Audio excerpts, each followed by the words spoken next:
This video is brought to you by Bitbox NES game cases. There is no better way to protect, store, and show off your NES game collection. Only available at StoneAgeGamer.com/Bitbox. Skip it up and that up. So Morgan Geyser and Anissa Weir from Waukesha, Wisconsin, they're 12 years old. They're a few months older than my little brother.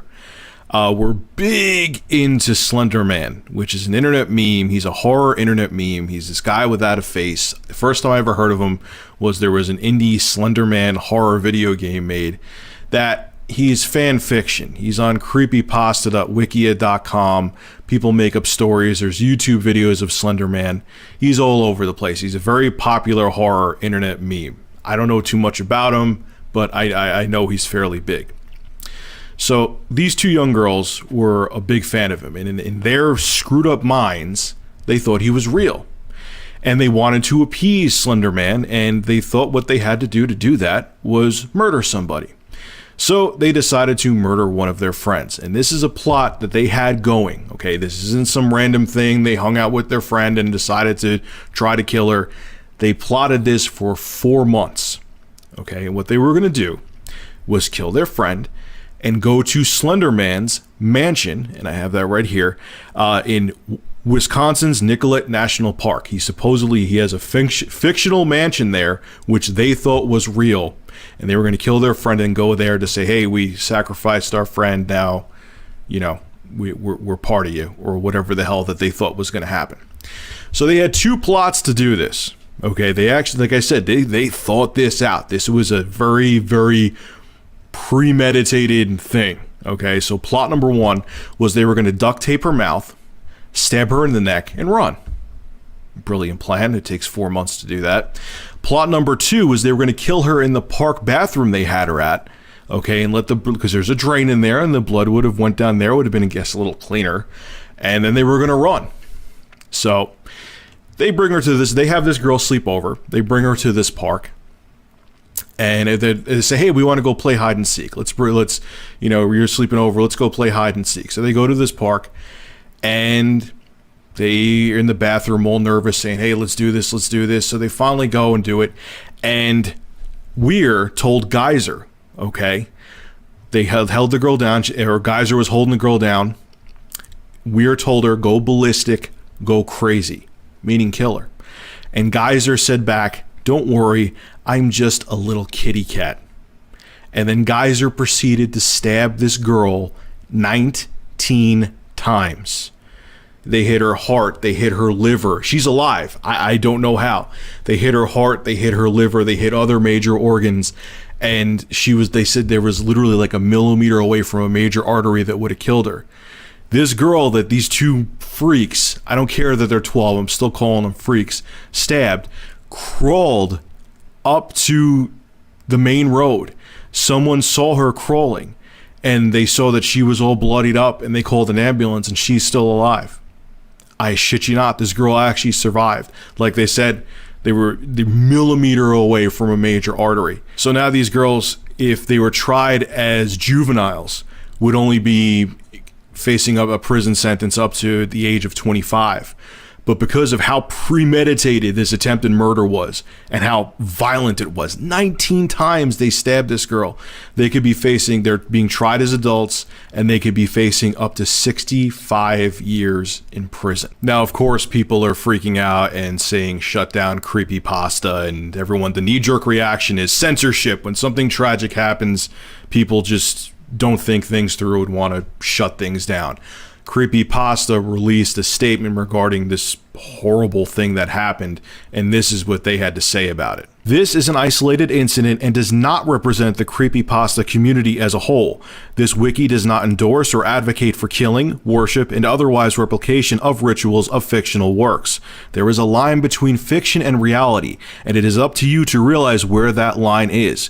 We are a literature site, not a satanic cult. Alright, so first things first. A lot of people I know are going to ask me, Rich, do you think that these 12-year-old girls should be tried as adults? And yeah, I do. I mean, if it was that they got into a fist fight with this girl and she got hurt badly and God forbid died, and it was just something randomly that happened and they didn't think it through, fine.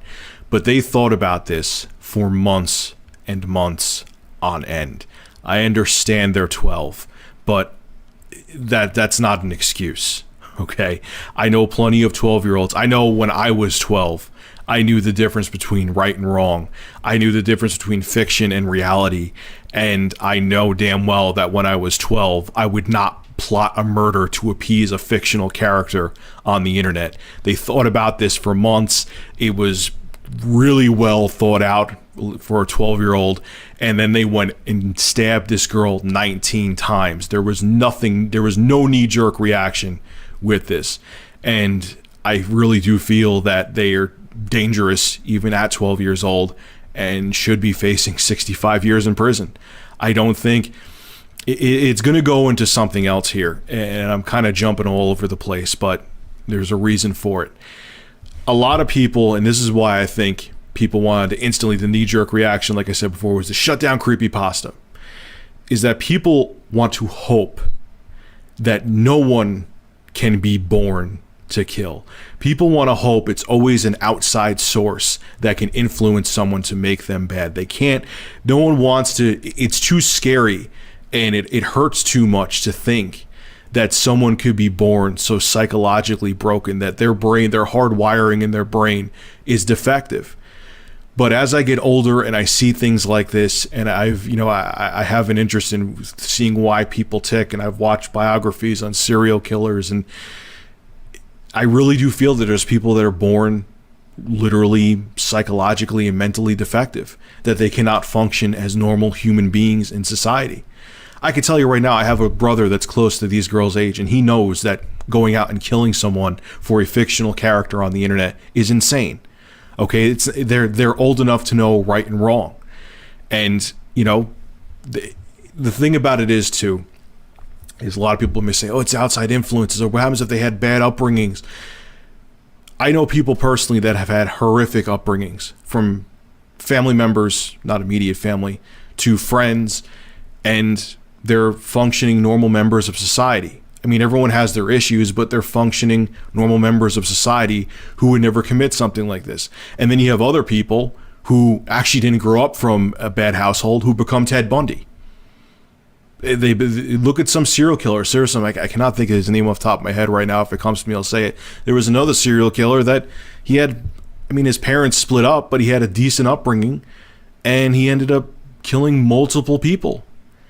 And then there's other people who were physically abused and even sexually abused as children who grow up to be functional, normal members of society. So I understand these girls are young, and I'm sure I'm going to get a lot of flack for this, but I really feel if they were capable of doing this and thinking it through, it's not like they have anger issues and it was just something that happened and they got into a fight in the woods. They planned for months and had different plots to kill this girl. They were like, should we kill her in the bathroom and the blood could drain, or should we just stab her in the neck and run off to Slender Man's mansion and say that, hey, we killed someone for you. Do you approve of us now? I don't think any amount of psychological treatment could fix them. I don't. And I know that sounds mean. I know I'm damning them at a young age, but the judge must feel the same way, because he said, I know you're kids, but holy shit, this is an exception. It sucks, man. You really want to think that, no one could be born to be this way, but I really do think that people are capable from birth to be this way. And like I said, you could take one person, have them both grow up in horrible households, and one person becomes a CEO of a Fortune 500 company, and the other person growing up in the identical situation becomes a depraved homicidal maniac. It's how you're born and how all the wiring works up here. It sucks to say that some people are damned from birth, but I really do feel they are. I know that's depressing, but I really do feel they are. All right, folks, this is Rich of Review Tech USA. Make sure to rate, comment, favorite, and subscribe. And as always, thank you for supporting my channel. Have a good one.